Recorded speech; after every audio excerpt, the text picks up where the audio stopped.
Hey guys, it's still 304 back at it again with another video. And here we're going to be taking a look at a very cheap prepaid Android smartphone that actually may not be a pile of junk like all the other ones.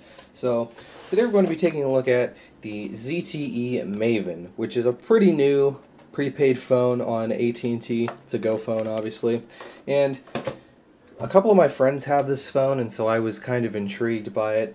And I am also probably selling the Nexus 6 right here to a good friend of mine. I was kind of skeptical about selling it so soon, but honestly the phone is too big for my liking, me being an iPhone user and all. But anyway, yeah, the phone is too big, so I'm probably going to end up selling it pretty soon here to a friend, like I said. So I got the ZTE Maven because I just wanted like at least one Android phone that's running a modern version of Android.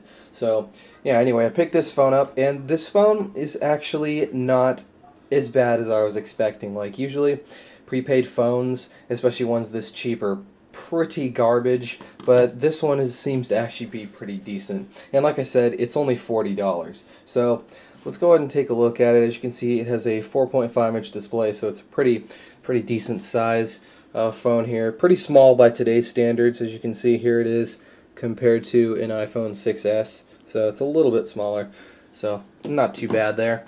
This phone is essentially a Moto E in terms of specs. It has a Snapdragon 410, 1 GB of RAM, and it actually has a 5-megapixel rear camera, so that's not too bad. I did take a picture on it. It doesn't seem too terrible. So this is in the same league of phones like the Moto E, and for the price, I definitely really can't complain about it. The display is 480 by 854, so it's definitely not the highest resolution, but it gets the job done.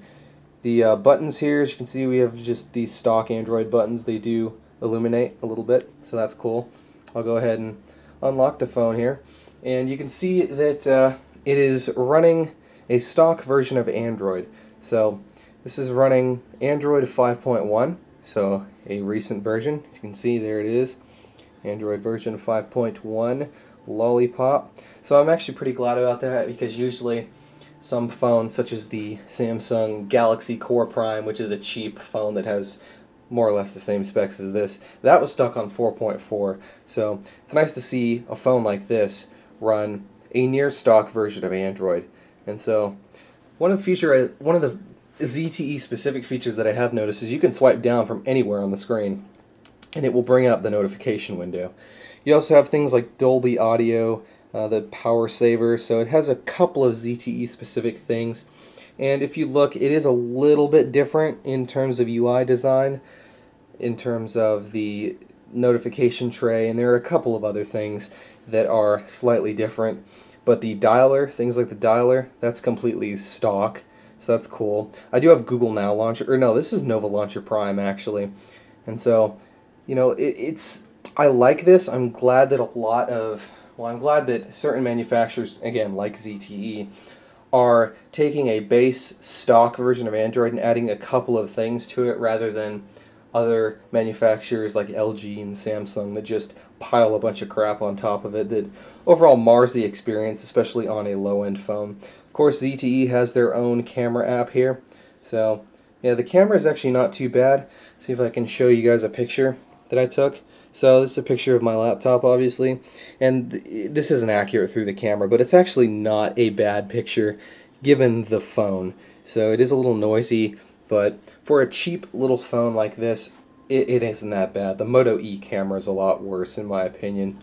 So as far as the build quality goes on the phone, it does feel pretty solid. Again, entirely plastic construction. The front is indeed glass, so that's cool. But yeah, the whole phone is plastic, and the back actually does come off, so that is cool. Another plus of this phone is it has an SD card slot that supports up to 32 gigabytes. It only has 8 gigs of internal storage, pretty standard for a phone of this variety, but you can stick an SD card in there and bump your storage. The battery is non-removable, as you can see, so that's kind of a shame, but again, I'm an iPhone person, so I really don't care that much. So again, this phone is just actually a good option if you need a really cheap smartphone on AT&T for whatever reason. You may have, another phone that you're getting rid of, or you just may need a spare phone. this is a pretty good choice. It feels like a decent little phone. It runs pretty well. I'll go ahead and launch something here. Let's go on the Play Store. So I mean, you know, it's definitely not that slow. You can see here's the app switcher. I can go back to YouTube.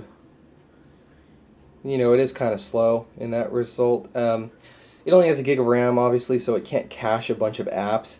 I was on YouTube last night on this phone, but it's not too bad given the specs of the phone. Once you start doing things, I've noticed on Snapdragon 400, 410 devices, it does start to slow down a little bit, but it's really not that bad for what you're doing. So let's launch CPU-Z just to give you an example. So that wasn't that bad. Again, nothing like a flagship phone, but this phone costs a very small fraction of the cost there. So you can see 4 ARM Cortex A53 cores, so that is nice. Anyway, that's really all I have to say about this phone. It is pretty decent for what you get.